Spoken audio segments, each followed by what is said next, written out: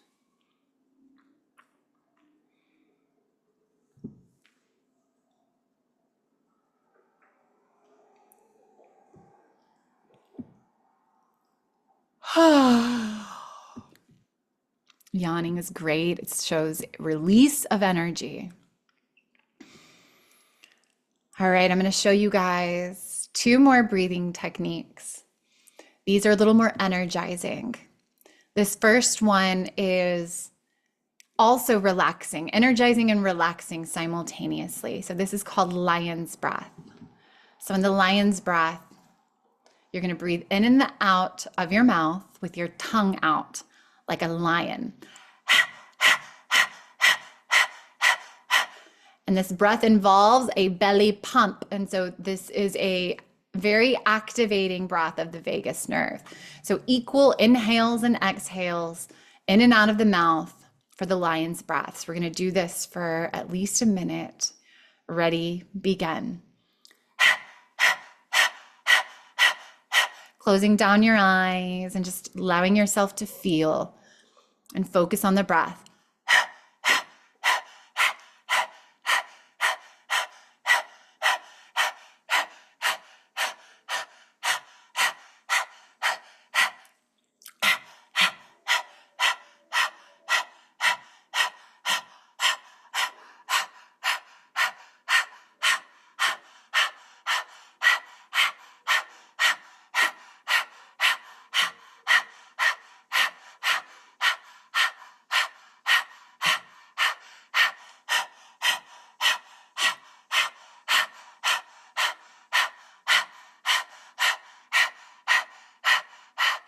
Keep going for 3, 2, and 1. Bringing your breath back to normal, eyes staying closed, just noticing the sensations in your body.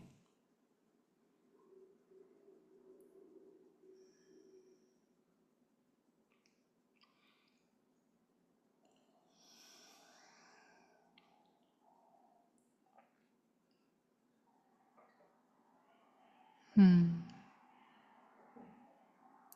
this final energizing breath that I'm going to show you, it's called the longevity breath. It's an activating breath. It's very much like drinking coffee in the morning. I highly recommend it for the morning time. But it's not a breath that's ideal if you're in a state of panic, if you're in having an anxiety attack. This is not the breath that you go to. This breath is energizing. It is if you're in a state of freeze. This breath is incredible to help get you out of that freeze state. So this breath is more in the chest, and it looks like this. So it's like a sniffing in through the nose and then out through the mouth.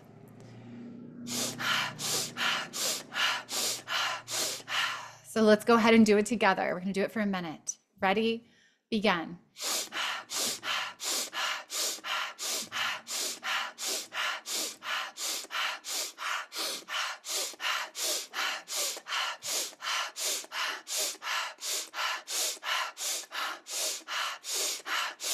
You may notice that you start to get hot, feeling warm, maybe tingling. Keep going. You've got this.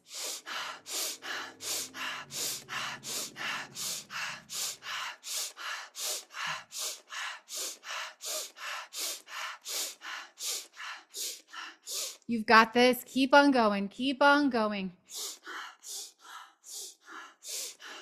You may start to feel a little lightheaded. 15 more seconds.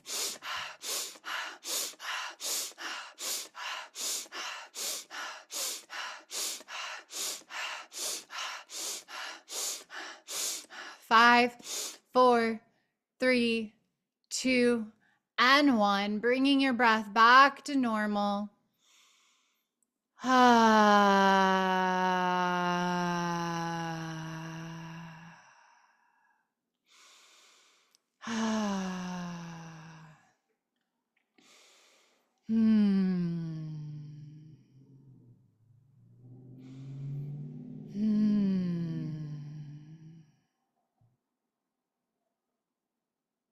Just noticing the sensations, letting the energy that has been felt disperse throughout the body.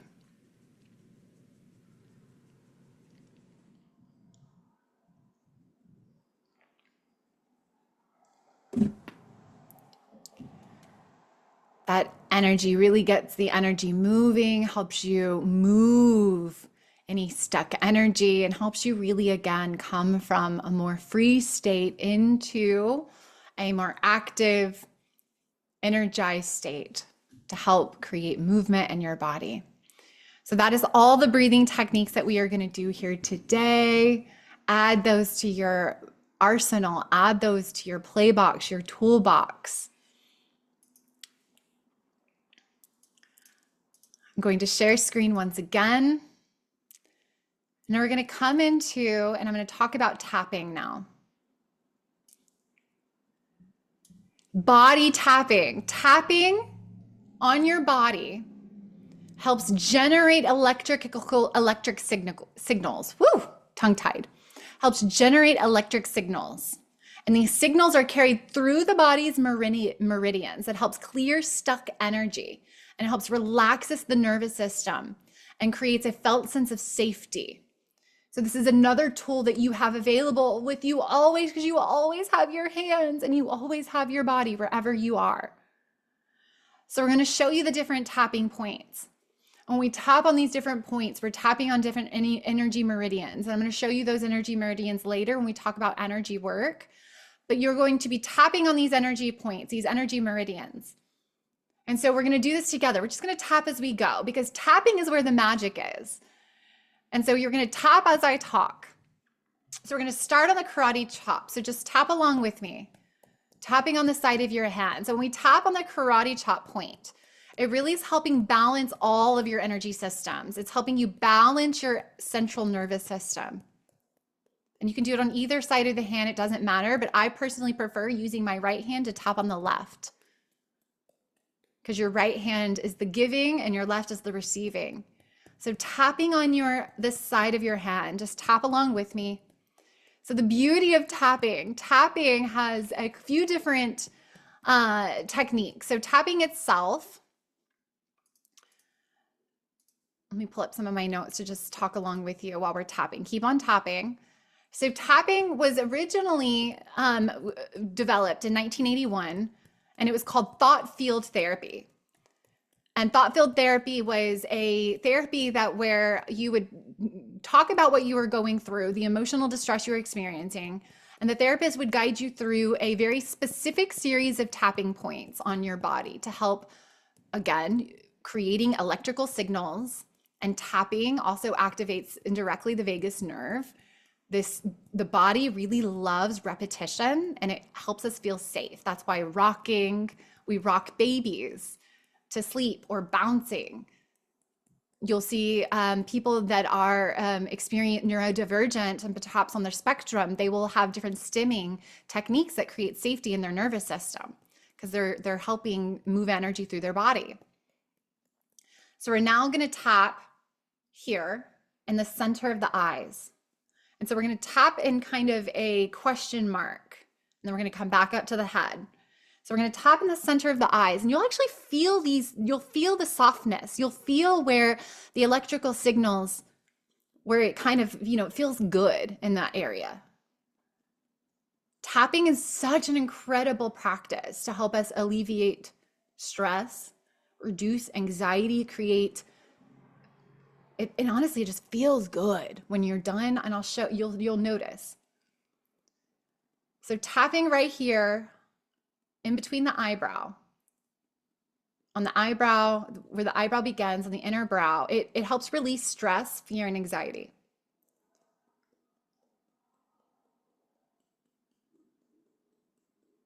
So we're actually going to tap, I love this point right here above the brow. And again, you'll kind of find where it's soft. You'll find where you're like, yep, that's the spot. I love this spot. And you'll be able to kind of find your own spots, the spots that you like. And so now we're going to tap on the inside of the eye right here. Tapping on the side of the eye helps with anger, resentment, and frustration.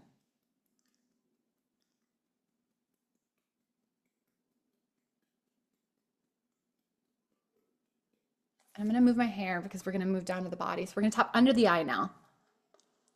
Under the eye helps release emotional distress, helps support with emotional distress, and it helps also, again, with anxiety.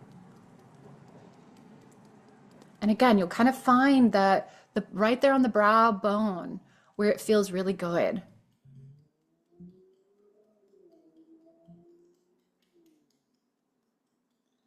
And there's actually areas right here on the side of the cheek, around the nose, that helps with grounding. So if you want to take all your fingers and tap right here on that cheekbone, this will help support you with grounding you into your body.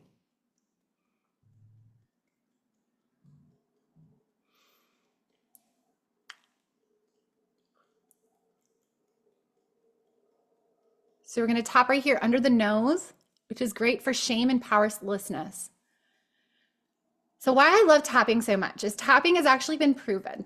The magic is in the tapping. And we're not going to get into the deeper nuances of the emotional freedom technique or thought-filled therapy, but they also involve neuro-linguistic programming. And so when you're tapping, you can also speak along with it, which actually just helps support the tapping experience even further. Tapping is great for trauma and PTSD to help reprogram the nervous system and the neural pathways around not being as triggered by certain events that have happened in our life. It actually helps reprogram the memories in our body and our nervous system. So now go under the chin. So under the chin supports with confusion and uncertainty. And so the magic really is in the tapping. In one study that was done, in just an hour of tapping alone, no words, just tapping. Remember I talked about the gene expression? 62 genes down-regulated. They completely changed their expression just from an hour of tapping. How amazing is that? You can reverse the impacts of stress and the changes in your genetic expression simply by tapping like this. All right, we're gonna move right here to the breastbone, right here, kind of the clavicle right here. Again, you'll kind of feel the softness. And I kind of like to move around that area. And so right here on the collarbone, this helps, again, align meridians, reduces panic, and enhances clarity. So when you combine tapping, and my favorite way to use tapping is to actually talk through the things that are stressing you. So if you're triggered, if you are stressed, tapping is a modality that encourages you not to emotionally bypass, but to actually talk about it. So the way I use tapping is when I'm stressed or when I have something that triggers me, I start to talk about it while I'm tapping. And I'll say things like, I'm feeling stressed right now. I'm feeling really stressed. I'm feeling overwhelmed. I'm really triggered by the thing that person just said. And I talk through it. So we're going to move under the breast, right here under the breast is great for insecurity. Anger, resentment, because it's right here, especially in the right side where the liver is. And then also metabolism support.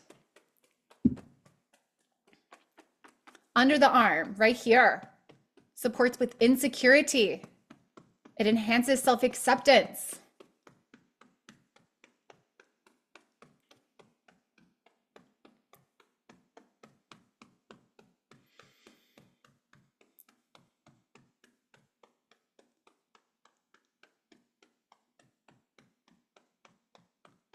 And then on the wrists, just kind of put your wrists together like this. The wrist also, again, supports the central nervous system.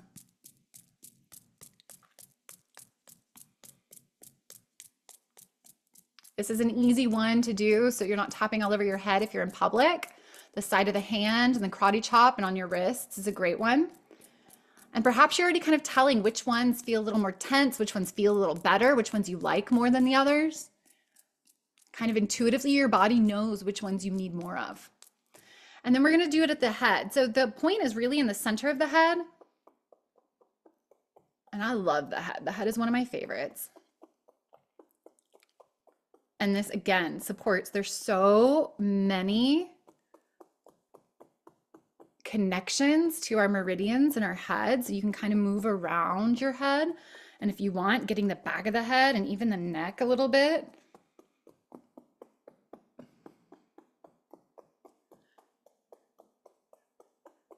And again, you can kind of feel as you tap the soft spots where the electrical pulses kind of move down through your body. Tapping is magic, you guys. And when combined with neuro-linguistic programming, when combined with forms of talk therapy and affirmations, it becomes that much more powerful. When combined with trauma work, reflecting on past traumas in your life, traumatic events from your past, this can support you to reprogram those memories in your body, to lessen the stressors.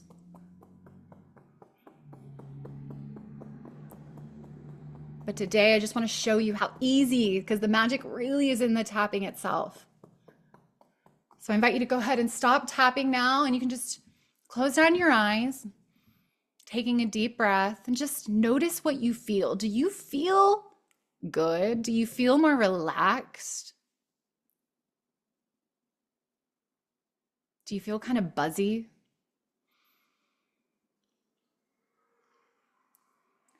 Tapping has been scientifically proven to even be more effective than CBT, than cognitive behavioral therapy, especially again when used as a modality. It can clear fear from the nervous system, because our fear is programmed in our body to keep us safe, things that have either happened to our ancestors or us. And our body is just trying to keep us alive. Our fight flight response is just intended to keep us alive.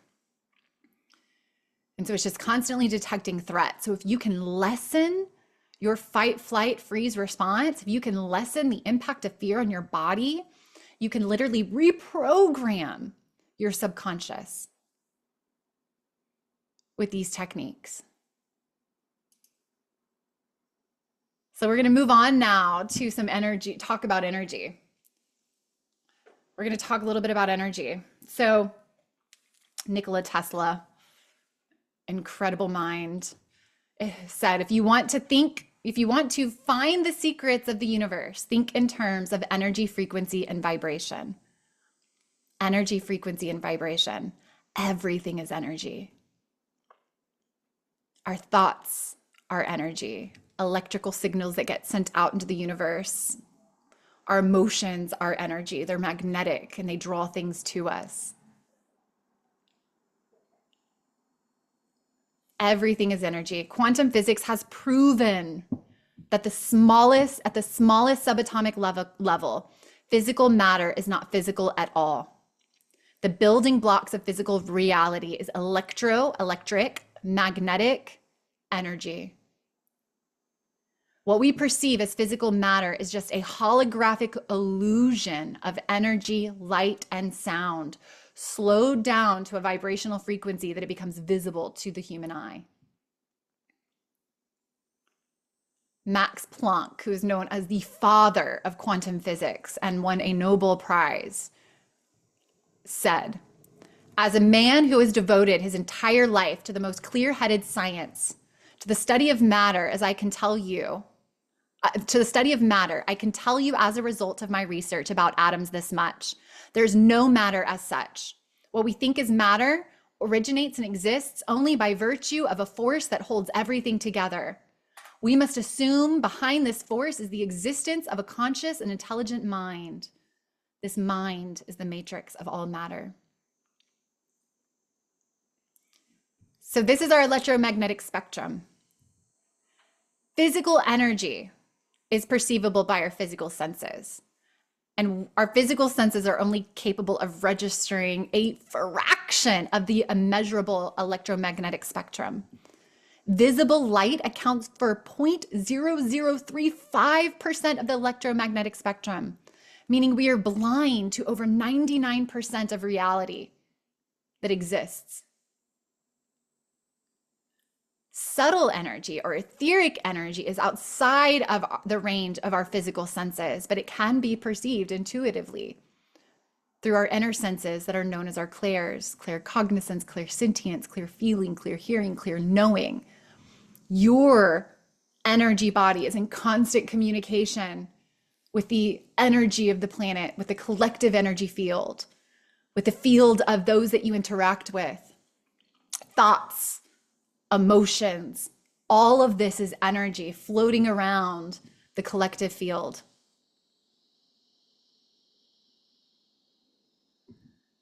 And most of the world's ancient cultures have an equivalent to describe this subtle energy, this life force energy of the universe that animates and breathes all life into existence. This energy itself is the balance of yin, yang, positive and negative electromagnetic energy, which flows through all of creation. Positive goes outwards, negative is magnetic and it pulls inwards. It's these two polarized energies that create movement and animate and breathe all of life into existence.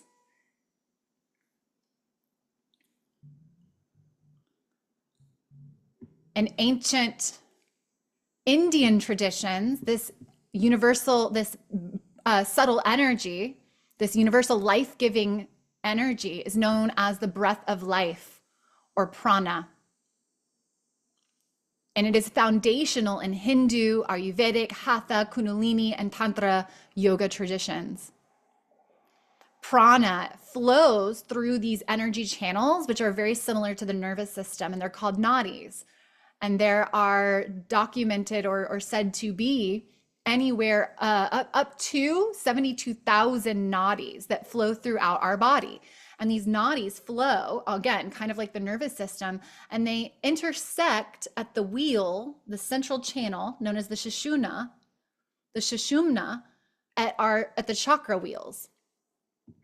And there are three main nadis, the Ida and the Pingala. The Ida is the feminine or the lunar. It is the cooling energy.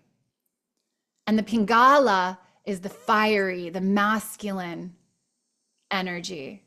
And the two flow like a serpent through the energy chakras, the wheels. Chakra means wheel. Of our root, sacral, solar plexus, heart, throat, third eye, and crown. And they meet together here at the crown or third eye. And the Sushumna is that central column, that central channel of energy that is the balance of the both. It receives of both. Qi is the central underlying principle in ancient Chinese traditions. Taoism, Chinese medicine, acupuncture, martial arts, Tai Chi, Qigong. And the Chinese Taoists mapped in very fine detail, as you can see here on the right, the workings of the energy body. And they have documented that Qi flows through these energy pathways known as meridians. And they've documented 12 main meridians on each side, 12 on the right, 12 on the left. And you can see where the meridians meet is where we're tapping. You can see it in the chest here and all along the head, on the wrists, underneath the breast, on the side of the body. And so when we tap these meridians, we are actually supporting these different systems of our body, these different organs which each hold and store different emotions within them. And so when we activate these meridians, we are clearing stuck and stored emotional energy from these energetic pathways, which allows us to have greater energy flow through our body. We are experiencing a global energy crisis. Your cells are specialized to conduct electrical currents, and your body works as a kind of battery, converting charged ions into electricity. Energy is required for every system of your body to work optimally. And the source of all chronic pain, disease, anxiety, depression, and mental illness is really an energetic imbalance. Your physical, mental, emotional, and spiritual health and your well-being is directly related to your intake, flow, and management of this life force energy throughout your body. You are the greatest technology for healing on the planet. We are the most advanced bioorganic quantum computers, but we have forgotten how to properly operate our own technology. And in today's fast-paced, high-stress, survival, and fear-based environment, much of the population is unable to hold an energetic charge by properly maintaining their life force energy.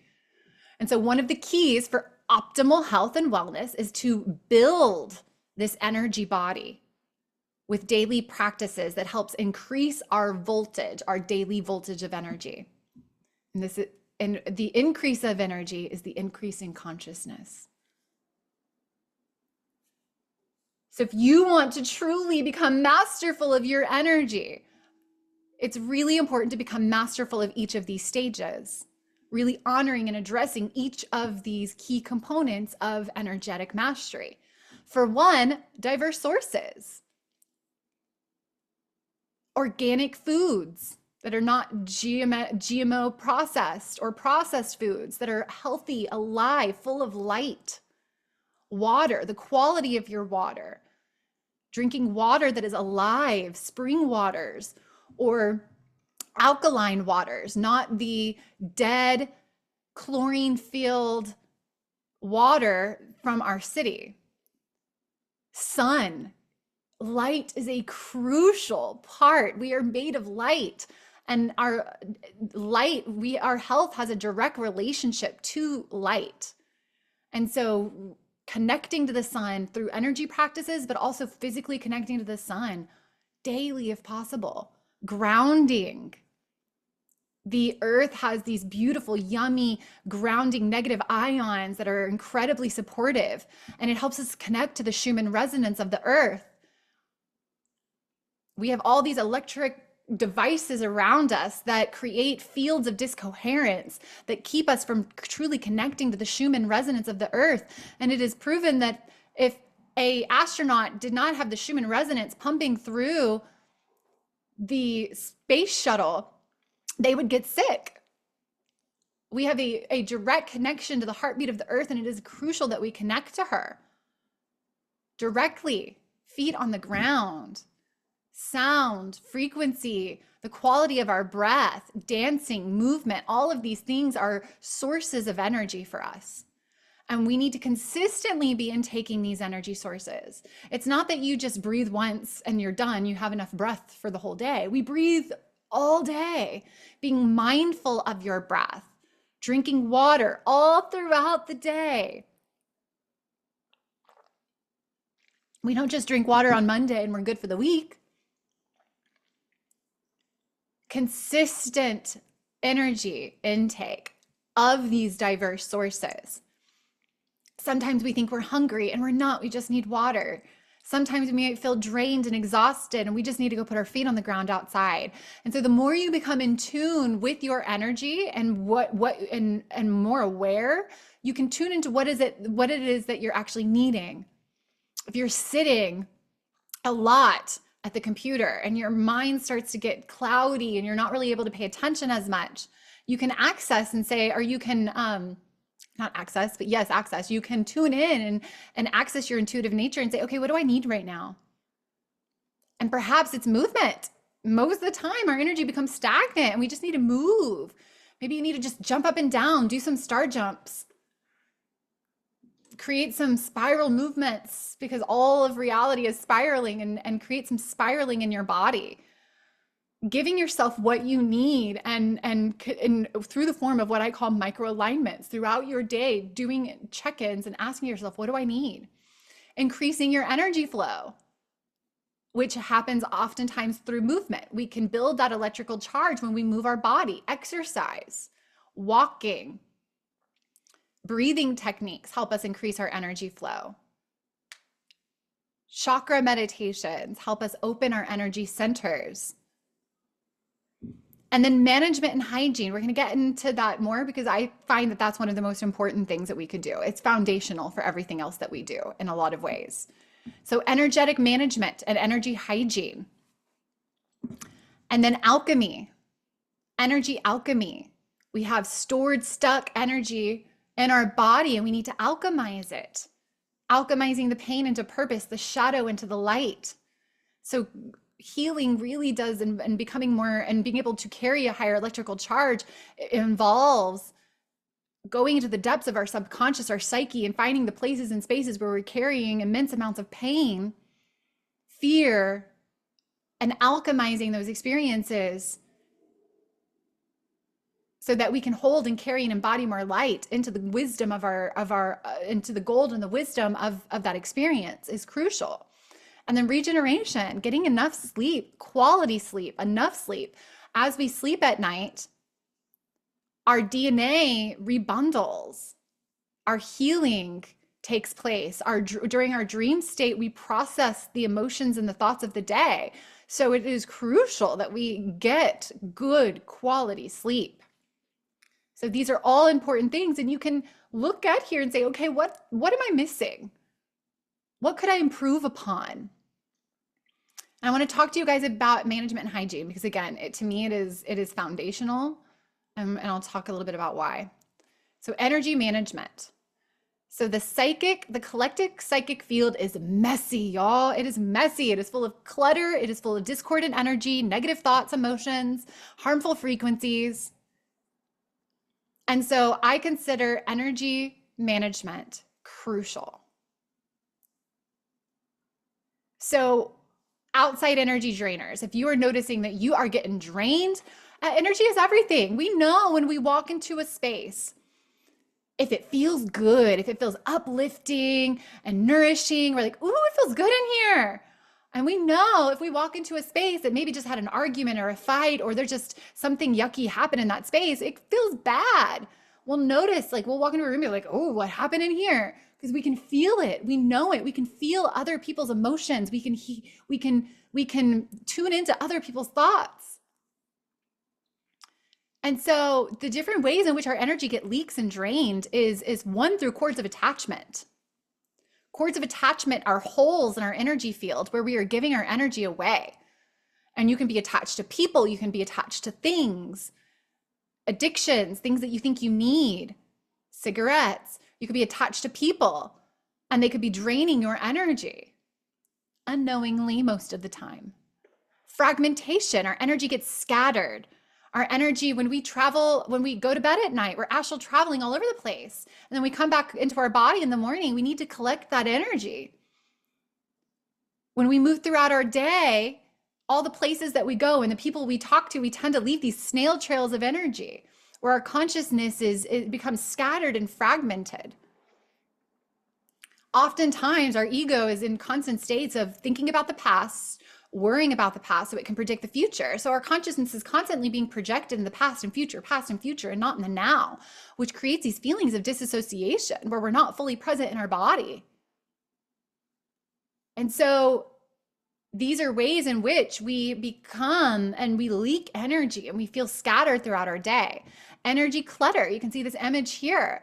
Again, the psychic field is messy, y'all. And we can go into spaces and we're like sponges picking up the energetic debris from the environment. And we're feeling other people's emotions, negative emotions, and we're hearing other people's thoughts. And we think it's our own and it's not. And then also energetic attacks. These are energetic intrusions. This is the sending and transference of negative energy, either unintentionally or deliberately. And this could be people thinking negatively of you or getting in a fight, an argument, and somebody is, sitting over there thinking about how much they don't like you. And you can feel, all of a sudden you feel drained because not only is it you might not even be upset, but the other person's so mad at you and they're just projecting crap at you. Or you may be, people just having a bad day. And they may look at you and be judging you, and you can experience the felt sense of that psychic attack if you are not pristine with your energy field. So let's talk about what that looks like, because we already did it today. Your energetic hygiene. So a daily energy hygiene practice is foundational. It is foundational for energetic sovereignty.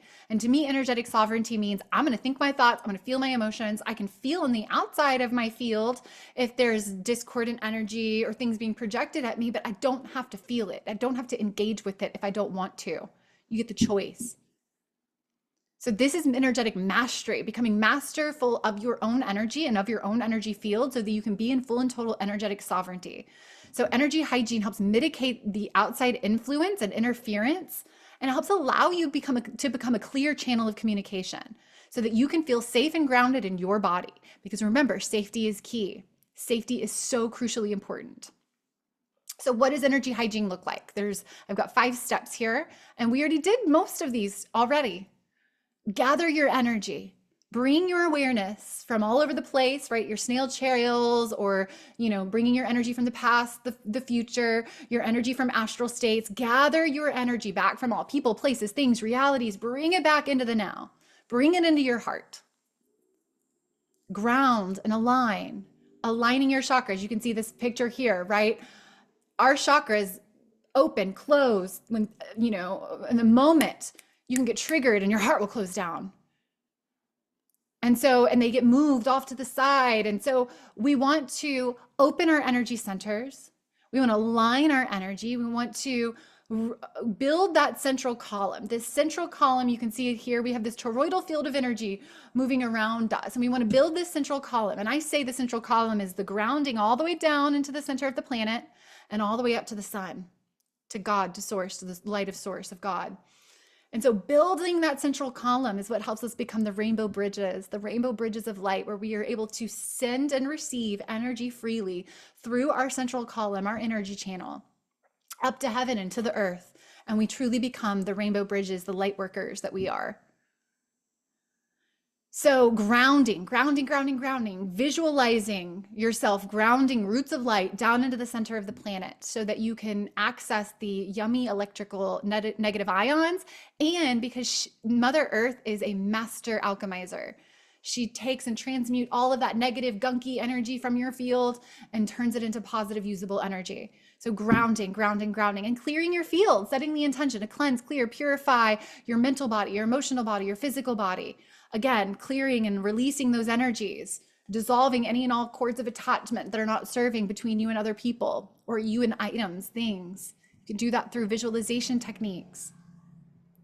I oftentimes will call an Archangel Michael to aid and assist. And I say, Archangel Michael, please dissolve any and all negative cords of attachment that are not serving me at this time. And if you do have good cords of attachment linked to a loved one, your children, your parents, you can upgrade those cords so that only positive energy is flowing between them, so that you're not exchanging the negative, gunky stuff. Boundaries, establishing your boundaries. You can do it in this previous image right here. You can see and visualize and intend. And so you can see right here, these different images here. This is image is with, energy of getting distracted, where our energy is being siphoned by maybe an addiction, where it's going out and draining. This is kind of like a psychic energy attack, or even cords of attachment, where somebody might be sending you negative energy. Here, this just might be somebody who's experienced chaos energy. And this is a protected energy field. This is a clear, pristine energy field here as well. So you can feel, sense, see, imagine a bubble of light around you, a protection, a boundary. And you can program that boundary. And I like to say that I program my boundary so that only frequencies that are my frequency or higher can enter. Or you could say something like, only that of which is for my highest and greatest good may penetrate, or only what my higher self deems good can come through. And so you set forth this energetic boundary, visualize it, intend it, see it, declare it, and it happens. So this helps you with energetic sovereignty. So you can feel your own feelings and you can be clear in your own thoughts, your emotions, rather than being bombarded by other people's. And then the final step is to monitor and manage your energy throughout the day, because we don't just do this practice once in the morning and we're done. Your chakras open and close throughout the day, things happen, you get triggered, your energy becomes, fragmented, you get distracted, something happens and you feel anxious. So micro alignments throughout the day tuning back in throughout the day. I have on my phone an alarm where at 222, 111, all the beautiful angel numbers throughout the day, I use that as a moment to micro align, to move into my heart, collect my energy, clear my energy. Anytime I'm going in between, anytime I'm driving, I do that. Anytime I'm in between meetings or appointments, in between seeing clients, I clear and ground my energy because I don't want to bring that gunk from the first or any of the energy from the first session into the next one. So micro aligning throughout your day and finding moments and times to clear, regather, and your energy is crucial. And it helps you stay in, it helps that base frequency stay, your base frequency then comes higher up. And so now your base frequency is over here instead of way down here.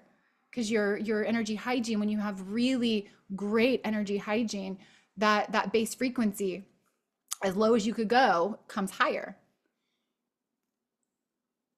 So that is all I've got as it relates to the notes for you guys today.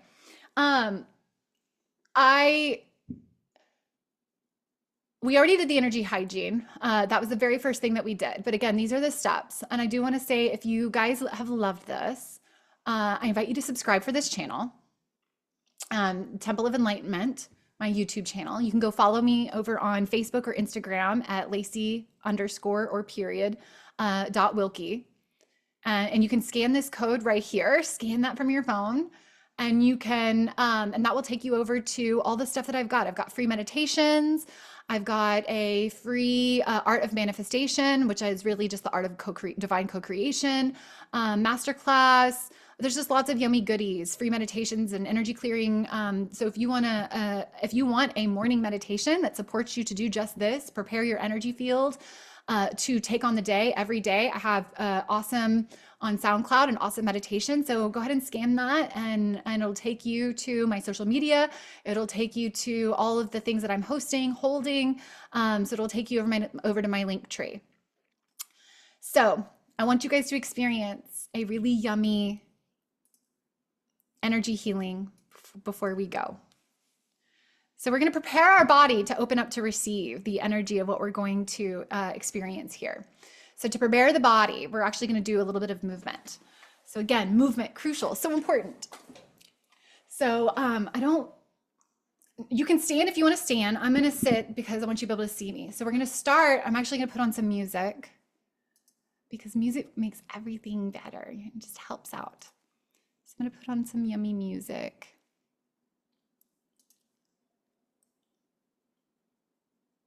For the movement, and then we're going to move into a Reiki healing meditation. So here we go.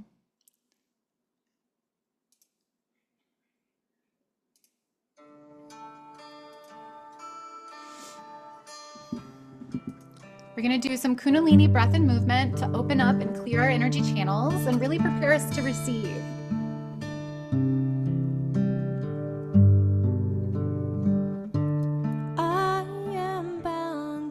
All right, my love. So you can close your eyes throughout this and just feel. So we're going to start by doing what's called soupy grind. We're going to go in a clockwise motion. The focus of the movement is on your hips here. So we're going to make some spirals.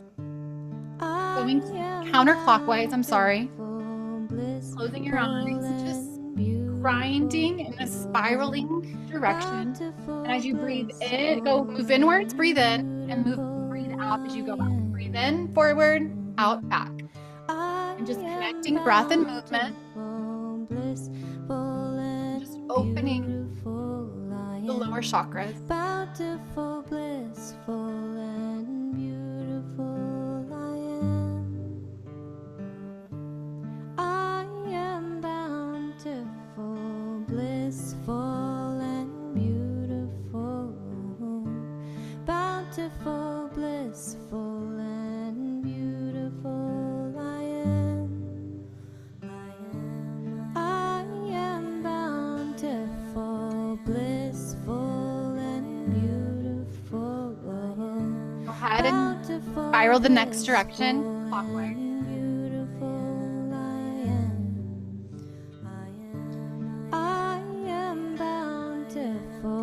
Blissful and beautiful.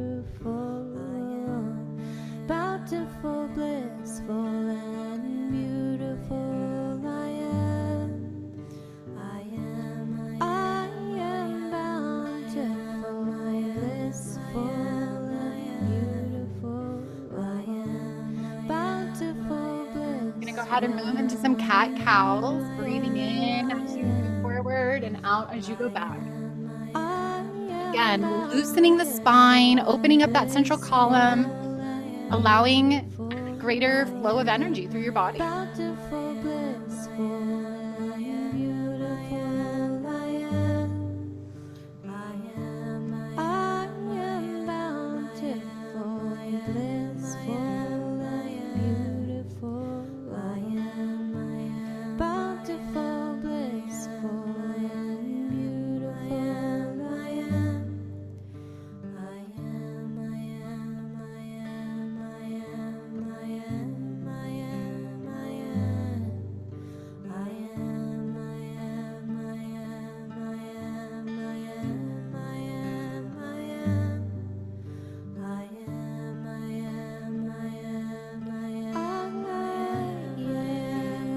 And come to a stop, your eyes closed, just allowing the energy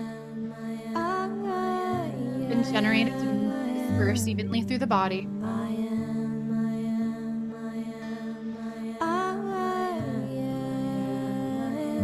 We're going to now do a movement that's going to help support in the shoulders, relieving any tension. So we're going to breathe in as you go up and out as you go down. So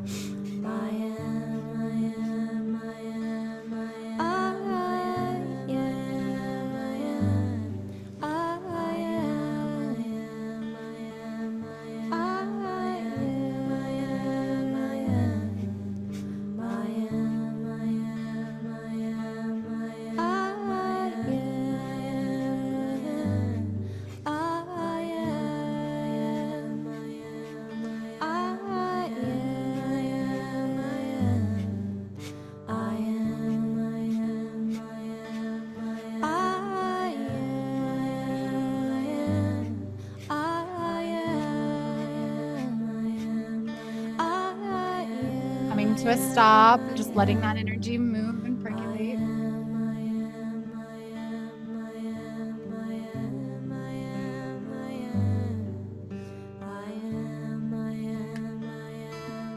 All right, for the next movement, you're going to bring your arms to your shoulders, just like this, and you're going to turn to the left and right, breathing into the left and out to the right. You're in a chair with a back. You might want to stand up. I think I'm going to go ahead and stand up.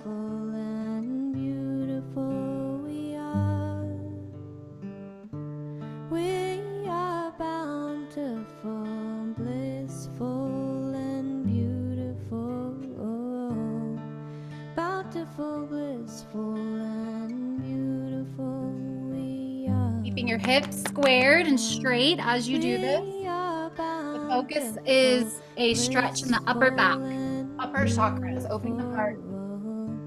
Bountiful, blissful, and beautiful we are. We are bountiful, blissful, and beautiful. Bountiful, blissful, and beautiful we are. We are bountiful, blissful, and beautiful. Bountiful, blissful, and beautiful. Go ahead and come to a stop, a completion, and just bringing your breath back to normal and noticing what shifted in your body.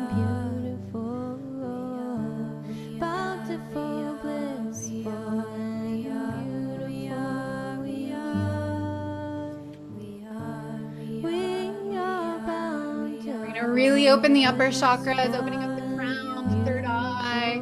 We're going to take our fingers of our hands and place them right here. We're going to put our thumbs like you're plugging into the sky at about this angle here. We're going to start with the lion's breath, and then we're going to move into breath of fire. If you know breath of fire, just do that now. But if you, we're going to start with the lion's breath, and then we'll close the mouth and just do it in and out of the nose. So again, lower belly, equal inhales and exhales, pumping that belly, activating that vagus nerve.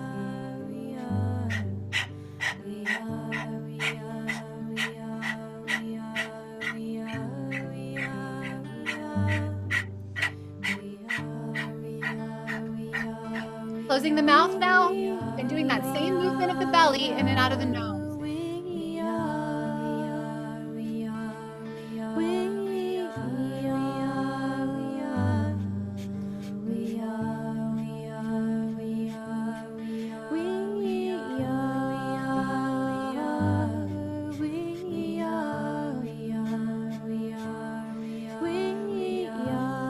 You've got it. Keep on going.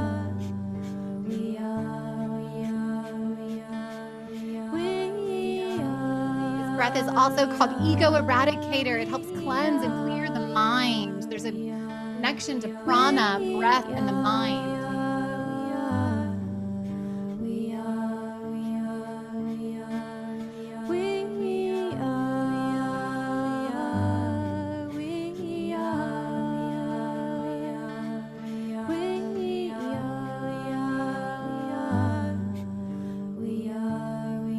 Do a breath hold on this one. So go ahead and hold your breath on the inhale. And as you do, bring your thumbs together to touch and put your fingers straight above your head. Hold your breath. Lock your roof. Bring your tongue to the roof of your mouth and bring your attention, your awareness to your third eye, your pineal gland. Hold your breath.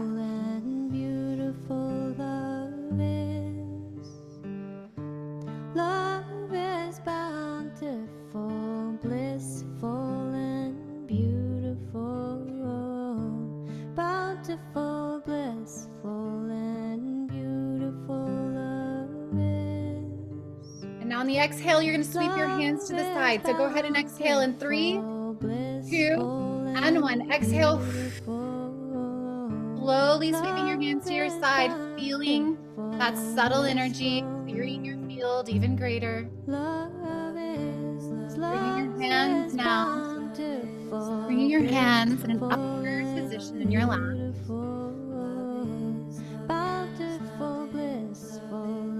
We're going to move into the energy Reiki healing meditation.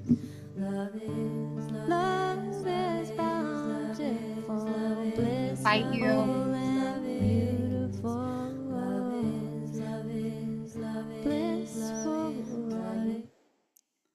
All right.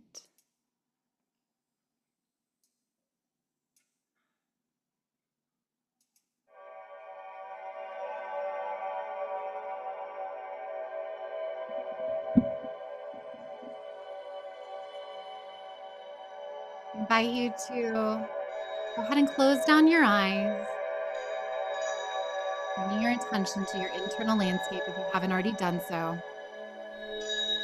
And go ahead and move into your heart.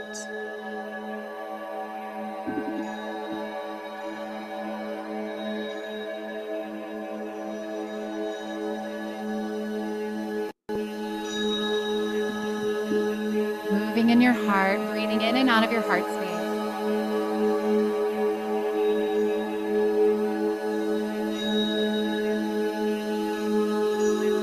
I invite you to set the intention to open yourself up to receive. You're going to call in your higher self, your I am presence. Support in this energy field to allow you to open up and receive all that is available for you. It is a benefit to you, for you.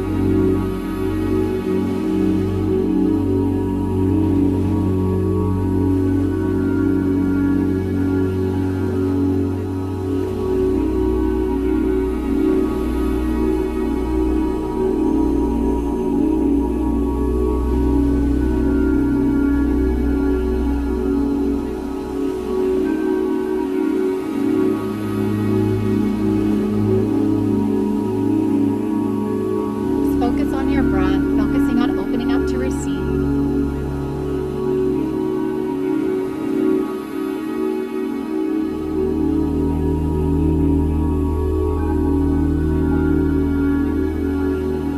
I'm going to now administer Reiki energy directly from Source, from Creator, the energy and frequency at the highest level, over these sound waves to support you and coming into greater coherence, wholeness, through the frequency of love.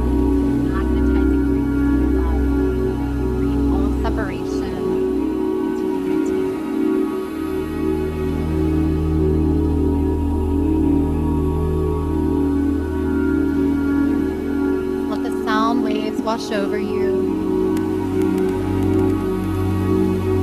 Just be carried away to a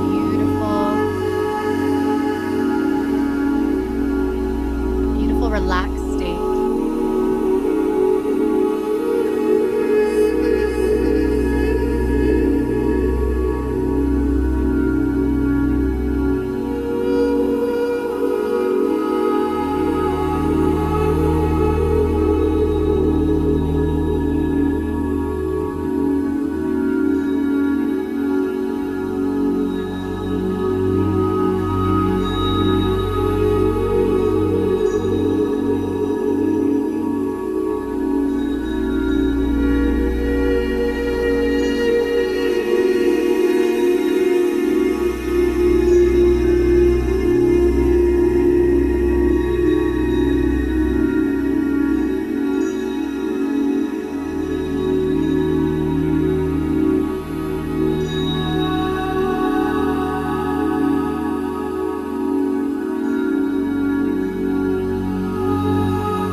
invite you to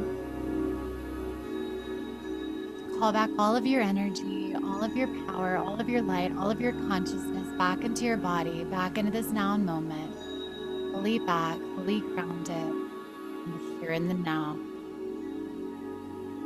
fully grounded in the here and the now, fully here, fully present. Beginning to take some deep belly breaths, bringing movement, gentle movement back into your hands, your fingers, your neck. Coming back into your body. Whenever you're prepared and ready to do so, you can open back up your eyes.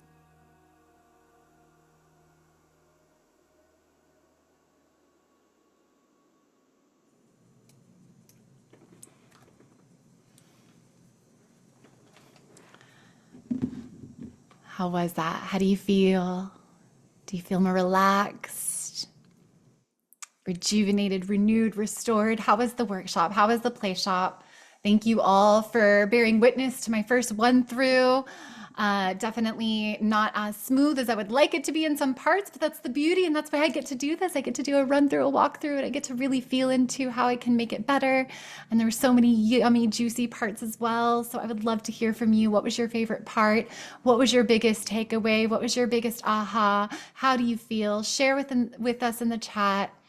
And it is my most beautiful and profound prayer that each of you receives something from this experience here today, that you have a better understanding of how you can gain control of your energy and anchor into energetic sovereignty and become more responsible, meaning your ability to respond, not react, for your emotions and your emotional state. And that anxiety and being triggered and negative emotions are an unavoidable part of this human experience. But they're absolutely something that you can change your relationship to, and you can create greater resiliency in your nervous system. You can create greater resiliency around how quickly you bounce back when challenging or difficult things arise. And just knowing that you don't think clearly, you can't think clearly when you're in constant states of chronic fight, flight, freeze. So utilizing these tools can help you also improve your performance, improve overall well-being. So remember, you've got your breath and tapping always available, always with you. And then when you've got some extra time, go out and dance. Go out and dance. Turn on different music. If you're feeling angry, turn on music that helps you feel rageful and move that energy out of your body so you can come back into a calm, relaxed state. If you're feeling sad, feel the sadness. Don't avoid it. Let yourself really feel the sadness.